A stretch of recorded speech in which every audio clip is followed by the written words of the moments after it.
allez bien. Bienvenue dans cette nouvelle vidéo. Aujourd'hui je vais parler de mon expérience que j'ai eue avec la prépa et de pourquoi est-ce que j'ai détesté la prépa. Je tiens à dire que tout ce que je vais dire dans cette vidéo n'engage que moi, c'est mon expérience avec ma prépa. Vous pouvez être d'accord, pas être d'accord. Je vous laisse avec la vidéo. Si vous ne me connaissez pas, je m'appelle Jade, enchantée. J'étais en première année de prépa cette année. Alors faut savoir que moi je voulais vraiment aller en prépa. Je voulais vraiment aller en prépa et il y a beaucoup de gens qui, la prépa pour eux, ils se veulent pas trop aller en prépa, ils sont là, non la prépa et tout. Moi j'étais obsédée avec la prépa. J'étais vraiment dans tout ce qui est, depuis la troisième, dans les trucs de développement personnel, quand on veut, on peut, méritocratie, tout le monde peut y arriver. Après je me suis rendu compte que la vie c'était pas les bisounours et que c'était vraiment un gros mensonge collectif. J'étais vraiment dans tout ça et j'ai tryhardé au lycée, en terminale surtout. J'avais 17 de moyenne en premier trimestre et au deuxième trimestre j'avais genre 16 je crois. Et j'ai été acceptée. Alors moi il faut savoir que j'étais dans une prépa privée catholique. Donc forcément c'est différent des autres prépas publiques. Et l'année m'a coûté 3000 €. Voilà. Alors je sais que vous allez me dire pourquoi t'es dans une prépa privée catholique. Je sais pas. 3000 € c'est pas forcément élevé pour certaines personnes, mais pour moi c'était vraiment très élevé, c'était vraiment un sacrifice. Alors déjà, par rapport à la prépa dans laquelle j'étais, en fait la vidéo elle est anxiogène. Donc déjà je me suis fait j'ai été dans cette prépa aussi parce qu'on m'avait dit qu'il y avait sur un Parcoursup il y avait l'internat ouvert le week-end. Bah finalement non en fait. En fait c'était une résidence universitaire à 15 minutes à pied de la prépa. Donc il y avait tout sauf des gens de la prépa. Genre on était peut-être 10 à venir de prépa, de la prépa où j'étais. Et j'étais dans un 12 mètres carrés et je payais 500 € par mois pour un 12 mètres carrés. C'est une honte. Carré, on est à Paris, on n'est pas à Paris, ok? Donc on va se calmer. C'était un internat de 15 minutes à pied de la prépa. 15 minutes à pied, ça peut paraître pas grand chose, mais je vous jure, quand vous finissez à 22h30 et que vous devez rentrer seul dans la nuit sombre jusqu'à votre chambre, croyez-moi que les 15 minutes, vous les sentez passer. On devait se faire à manger nous-mêmes et on n'avait pas le droit de manger au lycée, ramener notre nourriture. Donc, au bout d'un moment, la cantine c'était 9 € je crois. Alors 9 € le repas, 8 € le repas. Déjà que l'école elle coûte 3000 €, on va se calmer. On va se calmer, d'accord? Voilà, donc moi je vous dis, n'allez pas dans une prépa privée si vous n'êtes pas riche. Pour aller dans une prépa privée, il faut avoir la vie qui va avec. Si vous n'êtes pas riche, n'allez pas dans une prépa privée. Il y a plein de prépas qui sont gratuites, qui sont super. Pourquoi Jade, tu vas dans une putain de prépa privée? Je ne sais pas. Je ne sais pas, j'ai pas compris. Mais personne n'a compris. C'est la parenthèse internat, la parenthèse l'établissement en soi. Voilà. Et pour vous parler un peu de mon environnement en termes de personnes avec qui j'étais dans la prépa. Donc on m'avait dit avant d'aller en prépa, Jade, tu te rends compte, tu vas dans une prépa, en plus une prépa privée, que des racistes et tout. Oui. Oui. Salut, excusez-moi, c'est Jade du montage. Juste pour vous dire que tout le monde n'est pas raciste en prépa. Je me suis fait un super groupe d'amis, etc. J'ai rencontré des gens super qui étaient en prépa. Juste pour dire qu'il y en avait beaucoup. Et si vous vous sentez visé, peut-être que vous devez vous remettre en question. Sinon, vous n'allez pas vous sentir visé. Voilà, bisous. C'était pas des blagues. La prépa, c'est un autre monde. Voilà. Je trouve que c'est vraiment un délire. Je sais même pas comment aborder ce sujet parce que c'est un sujet tellement sensible et j'ai peur de pas assez bien l'aborder, mais moi je vais vous dire les termes. Les gens qui vont dans ces milieux-là, c'est des personnes qui sont déjà favorisées de base par l'Asie, voilà, clairement, et qui n'ont pas conscience de ça et qui sont déconnectés de la réalité. Il y a beaucoup de gens racistes. Je vais pas commencer à prendre des pincettes, il y a beaucoup de gens racistes, il y a des profs qui disent des dingueries toute la journée, des réflexions racistes, c'est bon, on est fatigué, franchement. Et bien sûr, je mets pas tous les gens de la prépa dans le même panier parce que c'est pas du tout vrai. Tout le monde n'est pas raciste en prépa. J'ai l'impression que c'est un peu un truc qui est accepté par tout le monde et que tout le monde est là en mode ok, soyons tous racistes ensemble, il n'y a aucun souci. Si t'oses, si t'as le culot de dire les gars, c'est peut-être un peu raciste, est-ce qu'on pourrait s'il vous plaît respecter les gens? Tu n'es pas drôle, on ne peut pas rigoler avec toi. Il y avait très peu de diversité de base et il y avait très peu de diversité sociale. Je trouve que c'est hyper important dans la vie, quand tu vas en études supérieures, de pouvoir rencontrer des personnes, t'enrichir. Et là, c'est vrai que cet enrichissement, je trouve un peu compliqué. Quand il y a un entre-soi aussi gros que ça. Et encore moi, juste pour dire par rapport à ce sujet super important, que ça c'est pas du tout un truc qui concerne que moi. Mon frère qui a fait une prépa de province a eu exactement le problème que moi, aussi grave que moi. Et c'est vrai que un jour la vidéo, je parlais avec plein de gens, j'ai voulu essayer de faire des recherches pour voir si c'était comme ça ailleurs ou si c'était juste un problème de moi en fait. Et c'est vrai que j'ai pas trouvé forcément de gens avec qui discuter de ça parce que c'est vrai qu'il n'y a pas beaucoup de minorités en prépa, voilà. Donc moi je vais vous faire passer un message, ce n'est pas ok, si vous voulez aller en prépa, si vous êtes n'importe qui, ce n'est pas ok de faire des blagues racistes, ce n'est pas ok de dire des trucs racistes, ce n'est pas ok de venir voir des gens qui proviennent d'une minorité pour leur faire des réflexions racistes, ce n'est pas drôle, ça ne fait rire personne, c'est insupportable. La prochaine fois je me battrai avec vous parce que je suis vraiment exténuée, que toute l'énergie que ça m'a pris, ça a forcément impacté ma scolarité. En termes de niveau, au début c'est pas, tu te dis oh ça va. Par rapport à la difficulté de la prépa, si vous vous demandez, la prépa c'est dur, mais en vrai c'est dur. On va pas se mentir. Coucou, donc moi ça va faire, ça fait 1 mois et 1 semaine que je suis en prépa.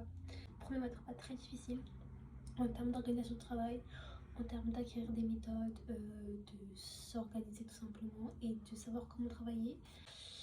Les maths m'ont posé une petite colle. Ça fait 3 semaines que je me couche à 12h30 tous les soirs. Je suis... Maintenant j'avais vraiment mal parce que je crois que j'allais me faire virer. Parce que j'ai les pires moyennes. Au niveau de mes notes, je vais vous montrer. Là, ce ne sont pas du tout représentatifs de moi, je trouve. Et je sais que là, j'ai le cours pour moi dans 1 mois à partir d'aujourd'hui. Et je vais tête ça. J'ai 1 mois. J'ai 1 mois pour tête ça. En fait, je me fais trop de peine parce que j'y croyais vraiment. Vraiment, j'y croyais dur comme fer. Et reste dans la vidéo, mais ça va être une désillusion, mais totale. Vraiment, j'étais trop mignonne. J'étais tellement mignonne. Je croyais en tout ça. La vie m'a détruite, hein. La vie m'a cassée en deux. Voilà mes notes.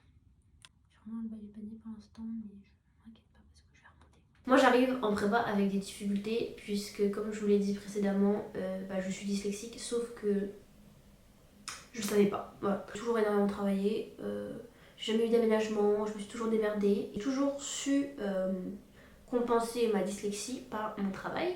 Moi je suis arrivée en la prépa, j'ai vite compris que ça n'allait pas être possible. Du coup j'ai été me faire des tests parce que je m'en doutais quand même un peu. Et en apprenant cette nouvelle, j'ai été voir le directeur, en lui expliquant bonjour monsieur, je me suis fait diagnostiquer dyslexique, je voulais juste vous en parler et me renseigner pour savoir si on peut, s'il existe des aménagements dans les concours, parce que je sais que là ça va être très compliqué pour moi, voire impossible si j'ai pas d'aménagement. Ce à quoi il m'a répondu, c'est peut-être le système de la prépa qui est pas adapté pour toi. Bon, je vais pas vous expliquer à quel point c'est problématique. Très clairement, je comprends que ça va être difficile pour moi. Pour moi, en arrivant en prépa, je croyais vraiment en l'égalité des chances. Le fait que tout le monde peut y arriver en travaillant dur, même si de base je suis pas favorisée. Mes parents ils sont pas vraiment fait d'études. La méritocratie en prépa elle est morte, voilà, faut dire les termes. Tout le monde mérite de réussir, tout le monde mérite. À partir du moment où tu es en prépa, où tu vas jusqu'au bout, où tu te la donnes, où tu travailles, t'es méritant. Voilà, c'est pas parce que tu as travaillé 1 heure de plus que quelqu'un d'autre que tu mérites plus. À partir du moment où tout le monde mérite, il va forcément avoir de l'injustice. La prépa c'est très injuste. Si vous voyez tous les injustices qu'on a dans notre société, on les retrouve en prépa. On ne fera jamais les gens qui travaillent le plus qu'ils ont les meilleures notes. Tout le monde travaille très dur et je pense que le truc que je préfère dans la vie c'est la justice. Et donc c'est vrai que c'était très dur à digérer de me rendre compte que la vie elle est injuste et qu'on te fait croire que si tu travailles tu y arriveras. La vérité c'est qu'il y a énormément de gens qui travaillent et qui n'y arrivent pas. Voilà. Aussi on prend toujours des exemples d'une personne qui a réussi, qui est en bas du classement et qui est montée jusqu'en haut du classement. On prend toujours cet exemple pour montrer aux gens, regardez c'est possible, vous pouvez y arriver. Et ça c'est tellement de l'hypocrisie. on prend pas tous les exemples des gens qui n'ont jamais réussi à aller en haut du classement. Ça arrive, bien sûr, il y a des gens qui arrivent à le faire, mais ils sont largement minoritaires. Et quand on regarde les gens qui intègrent les plus grandes écoles, la plupart du temps, c'est un peu toujours les mêmes profils. Moi, j'étais là en mode, si je travaille pas 14 heures par jour, je suis une grosse merde, voilà. Je voulais travailler, je m'en foutais, si je devais mourir en travaillant, je n'avais rien à foutre. Je voulais juste travailler, je voulais qu'on me laisse tranquille, je voulais pas qu'on me demande de sortir, je voulais juste travailler, laissez-moi travailler en fait. Laissez-moi travailler, des grosses larmes pour qu'on me laisse travailler, mais vraiment. Il y a une banalisation collective du fait de ne pas être épanoui en prépa. Si un jour je vais voir quelqu'un en prépa et je lui dis ouais bah je me sens vraiment pas bien, on va me dire quoi, c'est normal, c'est comme ça pour tout le monde. C'est pas parce que c'est comme ça pour tout le monde que c'est normal que ça soit comme ça pour tout le monde. C'est pas normal de se sentir autant mal à propos d'une formation. Je parlais du culte de la hiérarchie. Les profs, ils ont tellement un pouvoir énorme sur nous, sur notre avenir, parce qu'il y a ce truc de il faut passer en deuxième année. C'est des profs qui décident si tu passes en deuxième année. J'ai l'impression que les profs pourraient faire n'importe quoi en classe, pourraient dire n'importe quoi, pourraient dire les plus grosses dingueries que tu as jamais entendues de ta vie.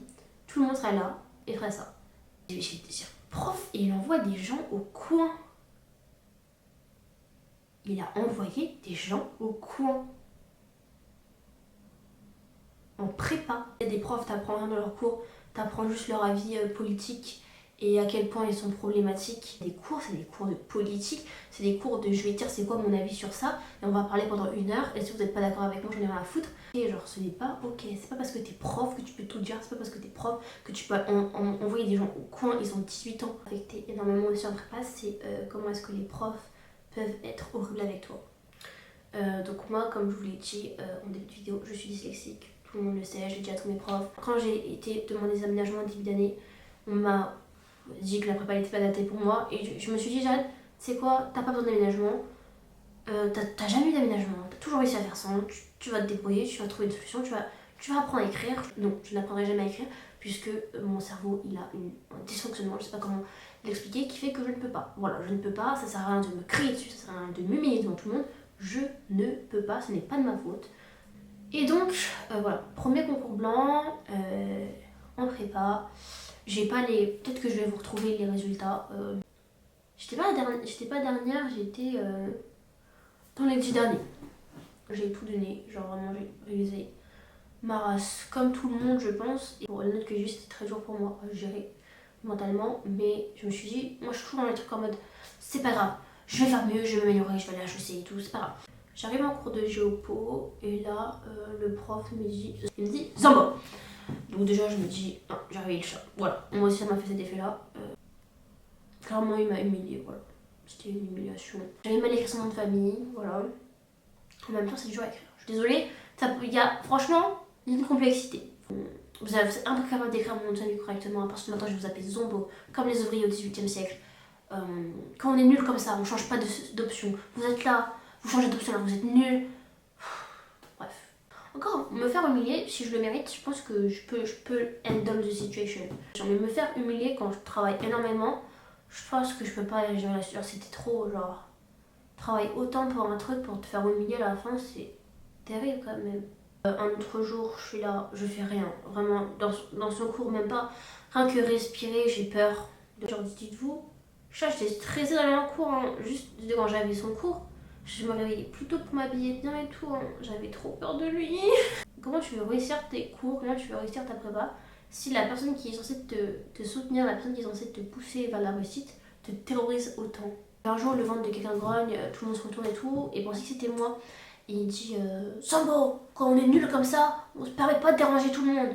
Bah c'est pas nécessaire en fait. Parce qu'en fait, ça me touche vraiment, et du coup, toute cette énergie-là, que ça m'affecte, du fait que le prof il est méchant avec moi, ça va forcément impacter mes études. Je pense que vraiment l'environnement de la prépa c'est aussi important que votre travail. C'est tellement important. Et moi je pense que l'environnement ça a tellement contribué à mon échec. Des profs lunatiques, des profs qui pètent des colères en cours. Pourquoi en fait, genre juste vraiment je cherche à comprendre c'est quoi leur problème, pourquoi est-ce qu'ils sont si méchants, parce que pas assez beau pour eux. Et tout le monde travaille ici, hein. Tout le monde travaille, tout le monde donne le meilleur de soi-même. Mais sur le plan psychologique, c'est de la pire méthode d'enseignement. Tout le temps je me suis mise à pleurer à cause de ça, je travaillais pas. Et ça, ce n'est pas normal de souffrir autant dans ses études. C'est vraiment une apologie du dolorisme scolaire. Et plus tard, les gens qui font une prépa et qui se sont construits dans ce truc-là de c'est ok d'aller mal, ils vont faire un travail, ils se diront mal et ils se diront ah mais c'est ok d'aller mal, c'est ok parce que tout le monde souffre, le travail c'est fait pour souffrir. En fait, c'est pas ça la vie. Mais on peut rien dire parce que c'est un prof de prépa. Et bah non, moi je trouve que c'est pas normal. C'est pas parce que c'est un prof de prépa qui peut tout dire. C'est pas parce que c'est un prof de prépa qui peut se permettre de mal se comporter avec des étudiants. Et justement parce que c'est un prof de prépa, il devrait bien se comporter avec les gens. Je pensais vraiment avant d'aller en prépa que j'allais être les gens les plus intelligents de France. Alors je vais vous dire les termes. Oui, les gens en prépa sont très très forts à l'école. C'est pas parce que t'es en prépa que t'es intelligent. Et il y a vraiment un sentiment, et moi la première, hein, je vous dis, mais moi la première, sentiment de supériorité par rapport aux autres formations parce que t'es en prépa, tu te sens trop chaud. Les gens qui sont les plus forts en prépa, c'est pas forcément les gens les plus intelligents. Je sais pas c'est quoi pour vous l'intelligence, mais pour moi l'intelligence c'est pas être capable de faire une copie d'HEC. Voilà. La prépa cultive énormément, cultive que cette intelligence-là, l'intelligence des livres. Sauf que l'école c'est bien, mais l'école c'est pas la vie. J'adorais apprendre de nouvelles choses, étudier et tout, lire, etc. La prépa ça m'a dégoûté un peu des études. Voilà. Là il faut que je passe au-dessus pour l'année prochaine parce que je vais me réorienter, mais moi pour tous les gens qui sont en prépa, ça ne sert à rien de travailler 10 heures par jour. Franchement. I'm back. Désolée si la vidéo est hyper mal organisée, c'est parce que je voulais absolument pas l'écrire pour pas que je récite mes notes. Aujourd'hui, ce que je vous dis, c'était un processus qui a été long. Au début de l'année, j'ai adoré la prépa. Et plus ça a continué, plus je vais sombrer dans ça. Et à travers les flashbacks, je pense que vous pouvez voir comment ma vision de la prépa, elle a évolué. Donc ça, c'était un processus qui a duré toute l'année. J'ai pas directement détesté la prépa, c'était beaucoup plus vicieux que ça. Ce qui m'a le plus impacté, c'est de me rendre compte de l'injustice que ça représente à partir du moment où on passe une compétition. À partir du moment où on commence à travailler cette compétition à l'âge de 18 ans. 18 ans d'injustice avant d'avoir 2 ans pour pouvoir rattraper ces 18 ans d'injustice, on ne rattrape pas 18 ans d'injustice en 2 ans. Voilà. Et je sais que le fait que j'ai arrêté, je sais pourquoi j'ai arrêté et je sais que c'est pas de ma faute. J'essaie pas de faire comme tout le monde, de remettre la faute sur le système et tout, mais là pour le coup, si j'ai arrêté, c'est vraiment pour ça. C'est d'avoir des aménagements.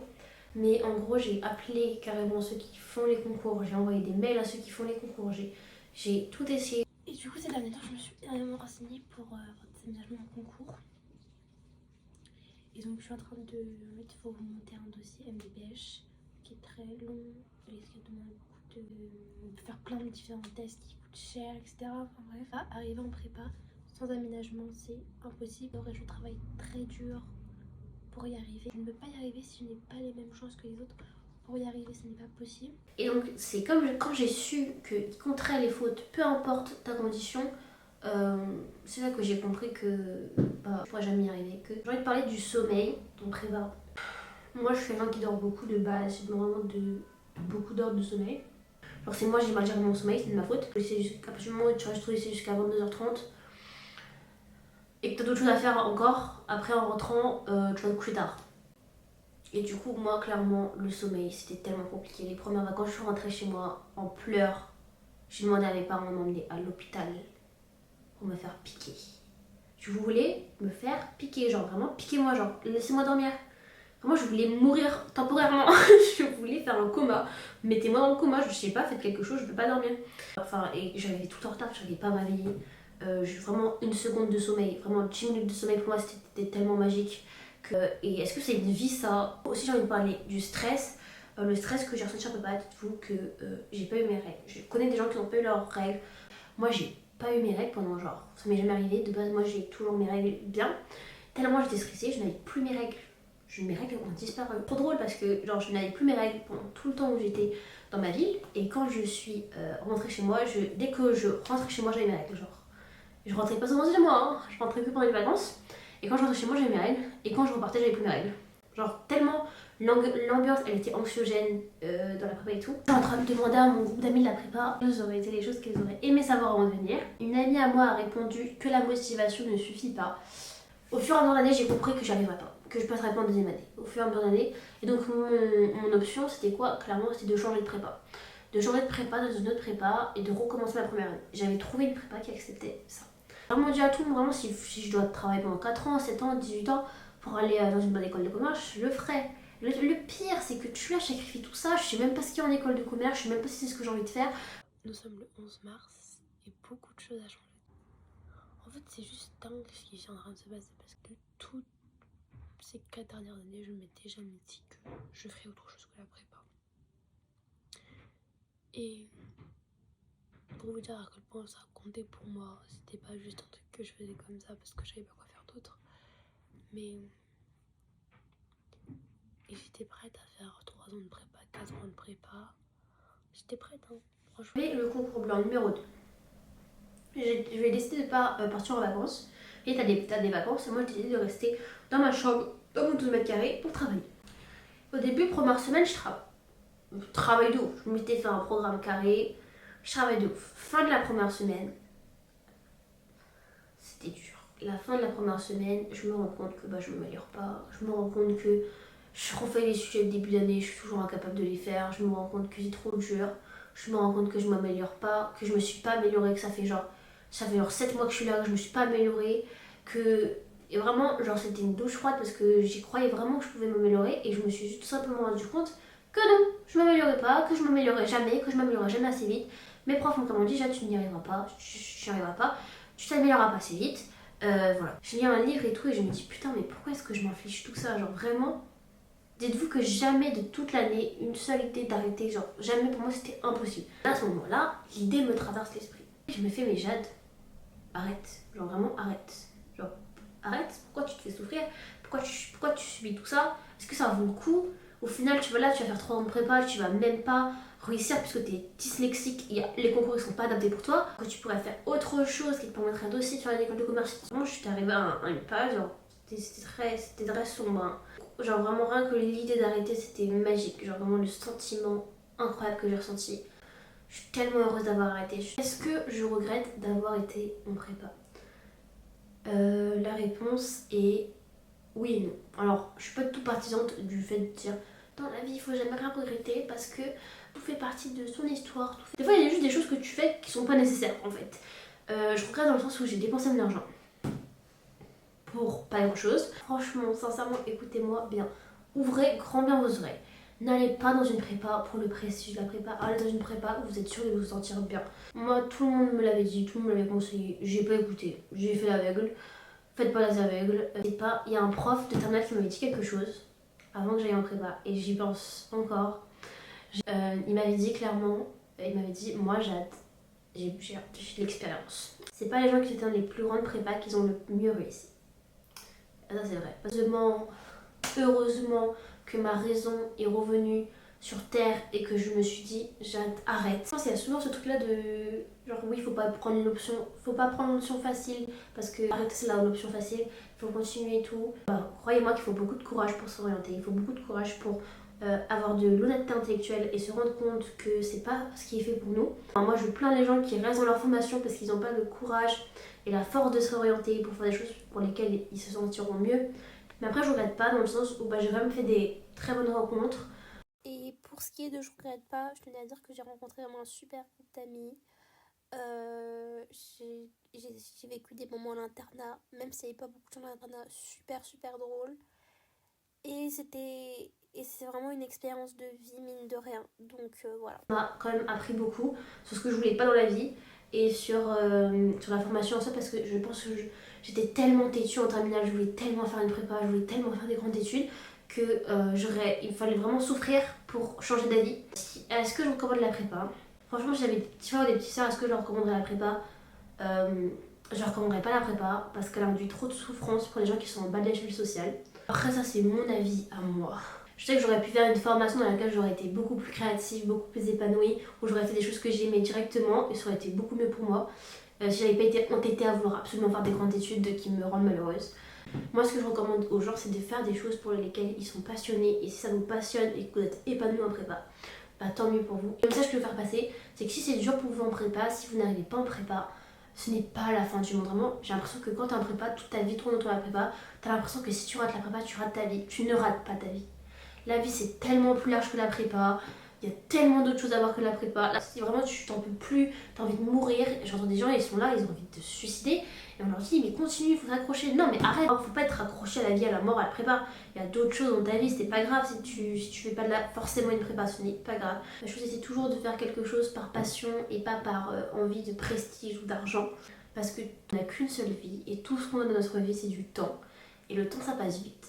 Et j'ai pas envie de passer ma vie à faire des choses qui ne me plaisent pas juste pour avoir plus de prestige. Moi j'ai vraiment eu l'impression que j'ai été freinée dans mon développement de moi-même en prépa et que depuis que je suis plus en prépa, bah, j'ai l'impression que toute ma créativité elle est ressortie. Enfin, voilà, donc c'est mon expérience qui n'engage que moi, donc s'il vous plaît ne m'insultez pas. Des personnes qui ne viennent pas du même milieu social et des personnes qui ne viennent pas de la même prépa, des personnes qui n'ont pas le même bagage scolaire, on va tous avoir des expériences différentes. Et laissez-moi savoir votre expérience que vous avez eue en prépa. Donc voilà, j'espère que cette vidéo vous aura plu. Je poste des vidéos tous les samedis, donc à samedi prochain.